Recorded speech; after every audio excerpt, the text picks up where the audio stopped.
Reddit. What is the most fricked up way you got back at someone that wronged you? Throwaways encouraged. Friend and I were fishing at a local creek when my friend's brother pulled up. Being the dong he normally was, he started throwing rocks in the creek to scare the fish, and then he threw my friend's bike in the creek. We were 13 at the time. My friend was crying and I felt so bad. I jumped into the creek and got his bike out. Told him we would get his brother back. About a month later we were fishing again and it was the dead of summer. I told my friend today is the day we get his brother back. Caught a 2-stroke 3-pound carp. Threw it up on the side of the bank and left it there until we were done fishing.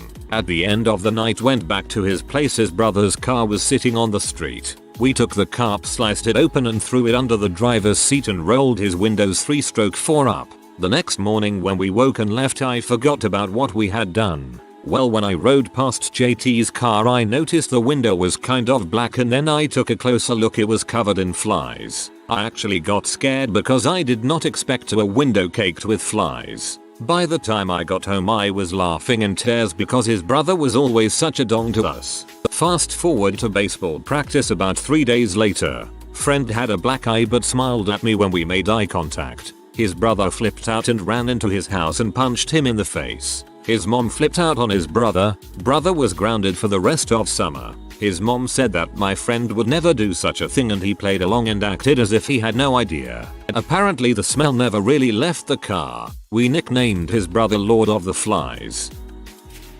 A school bully repeatedly knocked a binder from my best friend's hands every single day while we walked down the hall. Now we were in high school back in the pre-Columbine era, so people didn't freak out as often when kids did fricked up crap. I convinced my friend to stick tacks through an entire side of his binder, turning it into an extremely dangerous spiked weapon, and just hold on extra tight while waiting for the bully to come do his thing. The kid lacerated his hand pretty badly. After he slammed his hand down into it, my friend held on and yanked back. Jackass didn't try that crap again.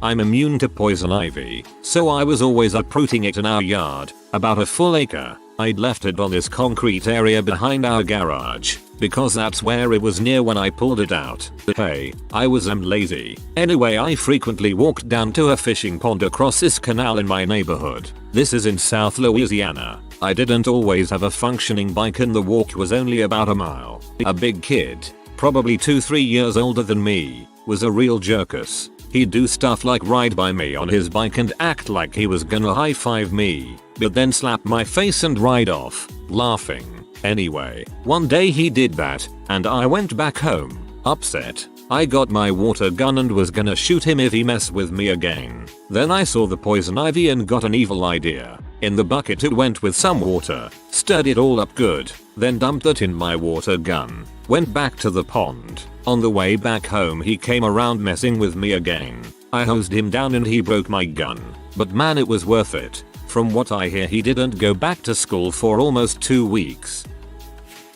Not me, my brother. When my younger brother was about 3, my father had to look after him for the day. The plan was that he, after asking his boss, would take him into work for the day. It was office work, and he was friendly with his boss, so my mum assumed it was no big deal. My father, however, didn't want a toddler distracting him all day, so he left him in the car with the radio on and a carton of apple juice. This is written so it wouldn't overheat, but either way he was being an ass. At the end of the day he returned back to his car to drive home, expecting a sleeping toddler who wouldn't tell his mother a thing. Instead, upon his return, he found his son jumping up and down on the front seat to the radio on full blast, naked and laughing, slipping around and covered in crap.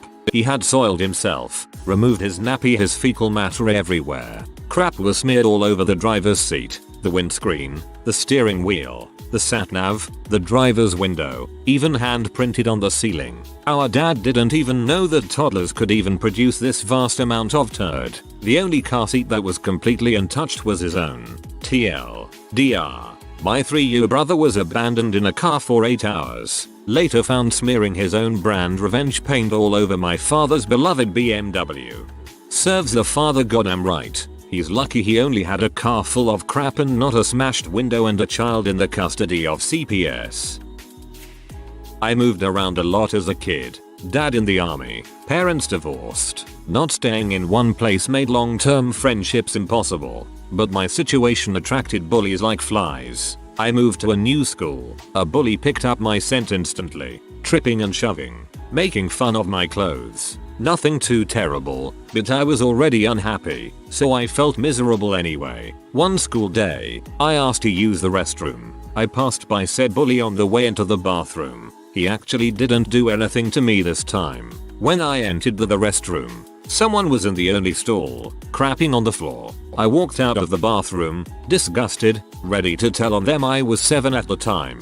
I was ready to re-enter my classroom when an incredible, yet devious idea came to me. I went straight to my bully's classroom and walked inside. Everyone looked at me, which normally would have given me enough hesitation to turn me 180 and back to class. But that day, I didn't so much as pause. I walked up to the teacher's desk, pointed at my tormentor and boldly proclaimed that he had crap on the bathroom floor. The teacher's reaction was better than I could have ever expected. For me, she made him follow her into the restroom while he cried and slobbered out, "I didn't do it, he's lying," over and over again. She then grabbed a wad of paper towel, handed it to him, and we watched as he picked it up and put it into the commode. She thanked me for telling her and told me to go back to my classroom. This happened about 20 years ago. I still look back at this moment as a turning point in my life, like I became me then.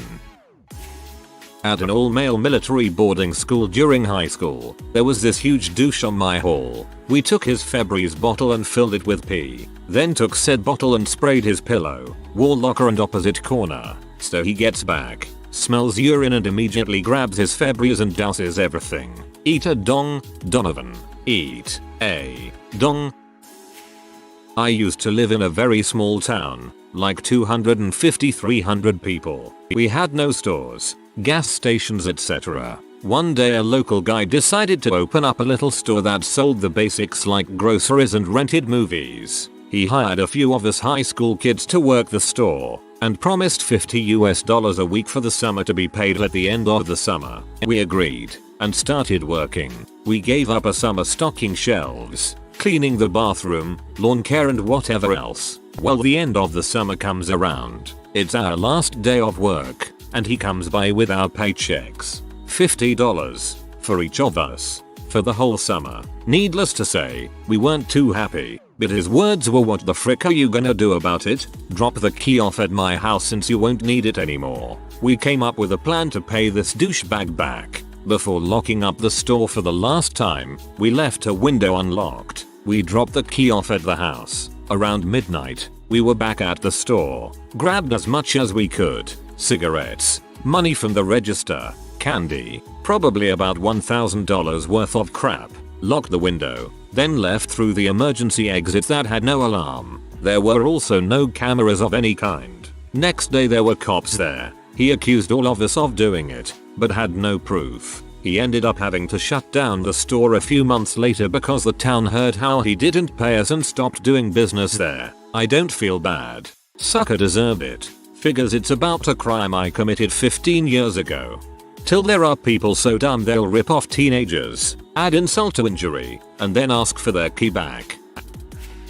When my brother and I were kids, we used to play in our front yard all the time. Once, we were playing baseball and our ball rolled down the hill into our neighbor's backyard. Anyway, my brother and I went inside to find another ball to play with. In those 5 minutes, he walked up the hill and pounded on our front door. My mom answered and he flew into a rage at her, screaming about the goddamn kids ruining his lawn. My mom tried to calm him down, but he put back his fist as if he was going to punch her. When my mom flinched, he started to laugh and spit on our doorstep. My brother and I saw everything and declared covert war. We were smart. We waited until he wouldn't be too suspicious. To this day, we haven't been caught, because everything could have just happened naturally. We didn't do everything at once, but rather over the course of many years. Here is a rough list of all the things I remember doing. Poured female deodorant into his cars and house's AC intake vents to perfume his air with an unholy stench. saved up all shards of sharp glass, nails, etc. and would scatter them on the ends of his driveway. Bought high strength concentrated weed killer and would apply it liberally to his prized shrubs flowers. Found his car in public parking lots and threw bologna on it to ruin the paint job. No clue if this one actually worked though. Collected roadkill and assorted dead critters we found. We had cats and would throw them under the tarp that covered his pool. Waited until they went on vacation and put sugar all over their doors and windowsills and hope that bugs would get into the house and nest. I still don't feel guilty. The guy was a huge prick. Still is a huge prick, actually. I worked at a place during college that served sandwiches and coffee. It was a cool place. A lot of people hung out there and I liked everyone I worked with, but my boss was the biggest butthole in the world. One week on payday he got all the employees together and told us that we wouldn't be getting paid that week and we would have to wait until next week. We were fine with that, but when the next payday rolled around he didn't have the money. This went on for about a month. We were all working under the table and he told us that if we quit we would never get any of the money he owed us. We later found out he never planned on paying us. We found out he was blowing his cash on coke and gambling. He stopped showing up to work for like 3 weeks, so it was just the employees running the store. In those 3 weeks we gave away pretty much everything in the store for free. Literally emptied it out. Anyone who came in and ordered something got it for free. We even had a party there one night. Open mic and everything.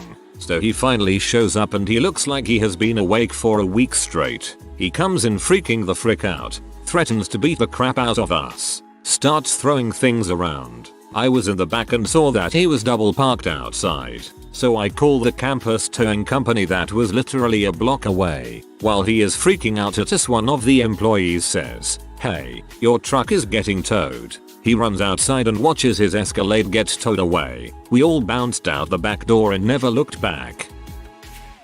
When I was 13, I woke up in the middle of the night to a man laying next to me in my small bed, staring right at me. I looked at him all confused and told myself, "Oh, silly, you're having a nightmare." So I smiled at him, closed my eyes and was about to fall back asleep when he started touching my thigh. Two things happened at once. I realized that I was only in my bra and underwear and that I was definitely not having a nightmare. Fear like I've never felt before gripped every inch of my body and I think I stopped breathing.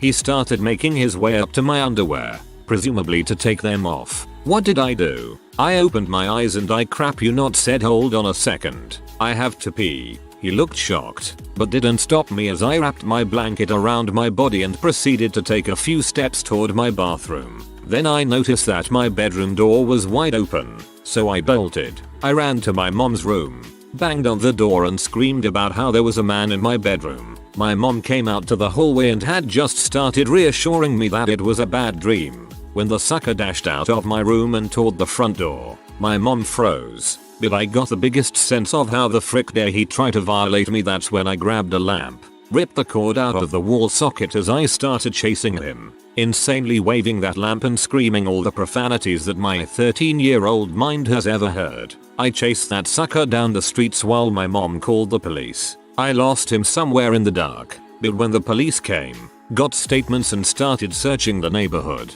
I got my revenge. They caught him hiding in the bushes, brought him over, and asked me to identify him. I marched right up to that mother, kneed him in the balls and walked away saying, "Heck yes, I want to press charges." When I first read this, I thought he said, "Silly, you're having a nightmare," and I thought, that is the ballsiest debaucher in the world. My dad used to live in an apartment building with assigned parking, as in every tenant had a designated space that only they were allowed to park in. Well, my dad would regularly come home to find someone else parked in his spot. He had asked the guy politely several times not to park in his spot and had even talked to the landlords who had done nothing about it. So one day he got home to find the guy parked in his spot again and decided enough was enough. My dad had always worked on cars, ever since he was 13. He had a jack in his trunk and used that to jack the guy's car up off its rear tires. It was a rear-wheel drive car, which meant my dad now had control of the car. Using the jack, he pulled the car across the lot and left it somewhat hidden behind a dumpster. Then he let the car down, put away his jack, parked in his spot and went up to his apartment. Later that day he got a knock on his door. It was a police officer with the inconsiderate neighbor behind him. The officer asked my dad what he had done with the neighbor's car, and my dad looked him right in the eye and said he parked in my spot and I've asked him several times not to do so. So I lifted his car up and set it over by the dumpster. Now, to give you an idea about my dad, he's 6 feet 5 inches and back in the day was really well built. He also has only one eye, and the fake one he's got has always been too small, giving him a constant madman look. When he told the officer that he'd lifted the car and moved it himself and even pointed out where the car was through his apartment window, the police officer's eyes got as big as dinner plates. He turned to the neighbor and said, "Sir, I recommend you never park in this man's spot again." Guy stopped parking in my dad's spot after that. My friend pulled a fairly innocent prank on me to pay him back. As we got to a very busy airport to fly to Vegas, I put the lead-lined bag, used to protect film going through the X-ray machine, in his carry-on. They had to check his bag right there. In it I put a celeb, a tube of anal ease lubricant, a loose deck of naked men playing cards and dozens of extra small condoms. He of course looked horrified, pleading that it wasn't his, which it wasn't, but no one believed him. They put everything back laughing and he was allowed through. My girlfriend of 3 years that I dated through high school broke up with me my first semester of college. We went to different schools and I later learned she was hooking up with one of her guy friends there. Anyways, when we both were on break, she asked me to bring back all the stuff she had given me. Presents, sweatshirts, cards, etc. So I drive to her house with all the things we've exchanged in the past 3 years. Once I got to her house, I saw that she had invited all her friends over and they were sitting with her along with her parents in the garage. Anyways, I walk up with her crap and exchange. Everyone there had that smirk on their face like they were laughing at me. Anyways, as I give her back her things, I say, "If only I could give back your virginity." The look on her parents' faces was absolutely priceless. And I walked out of that lion's den with the biggest smile on my face. Haha, this is great. It's awesome how you can have an entire situation and group of people against you and turn it around with nothing but a few words. My then high school girlfriend was a total B and wanted me to abandon all of my friends, would always try to bring me down, etc. When I got fed up, I broke up with her on picture day. She took them, but her mascara was everywhere. 2 days later, I told her that I was sorry, blah blah, and I wanted to get back together. She liked having someone to walk on, so of course she said yes. I then broke up with her again on retake day. Freaking nailed it. Slow clap. My friend got roofied and violated by a frat frick about a decade ago at a local high-toned university. Despite a shitting of evidence, he was never arrested, never expelled, never had to face any sort of penalty for this, and managed to get my friend labeled a S who totally wanted it and was now only pretending it was rape because he wouldn't break up with his girlfriend for her. A pretty charming guy, really. I put capsicum extract in his eye drops. My reaction to your post. So I've definitely come to this way too late for karma, but I decided to share this story, just for any lurkers to enjoy. When I was in first grade, there was this jerk that we'll call Eric who essentially made my life a living heck. He was constantly shoving me down, stealing the ball from me, and would consistently smack me or throw things at me in class when the teacher's back was turned. I often got in trouble for yelling at him or hitting him back. Meanwhile, the sneaky bastard was an angel in her eyes. It's December, and the entire class is excited about 2 things: bring your dad to school day and Christmas. Well, one day in class, our teacher was talking about Christmas and Santa Claus when Eric blurts out, "Santa isn't real. He's just make-believe for babies." The teacher tried to make him be quiet, but the damage was already done. The entire class was distraught. 2 girls actually had to leave the classroom because they were crying so much. I got home and told my parents what Eric had said, and they convinced me that Santa was real and said that Eric was just a mean little boy. A few days passed without further incident, and it was time for bring your dad to school day. However, my dad had cancelled a few days before, saying that he had a really important meeting that he couldn't afford to miss. Well, the dads all arrived to class shortly after lunch and were presenting briefly one by one when suddenly, who would burst into the classroom but Santa fricking Claus. letting out a big HOHOHO. The pudgy saint, Nick strode into the classroom, hugged our teacher, and gave a brief presentation about elves and toy making and his reindeer. He then went around the classroom giving all the kids mini Reese's, and right before he left went say, "Which one of you is Eric?" The teacher pointed him out, and Santa went up to his desk and said something like, "You know Eric, it's not nice to tell people that I'm not real. If you keep being a naughty boy, you'll be getting coal next week." Eric just looked back at him stunned and gave a sheepish nod. Santa then went and stood by the doorway, gave a cheery laugh, and right before he walked out looked me dead in the eyes and winked. I was amazed and ran home telling my parents all about what had happened that day. Eric wasn't as mean after that, and everything in the first grade was gumdrops and ice cream. It wasn't until I was in high school that my mother revealed that the Santa Claus was actually my dad. He had gone so far as to buy an expensive fat suit and mask in order to fool me and everyone else. TLDR. My dad dressed up as Santa Claus and came to my first grade class to tell a bully to act right. If you are new to the channel, you can subscribe. I publish new videos every day. Until then, check another video.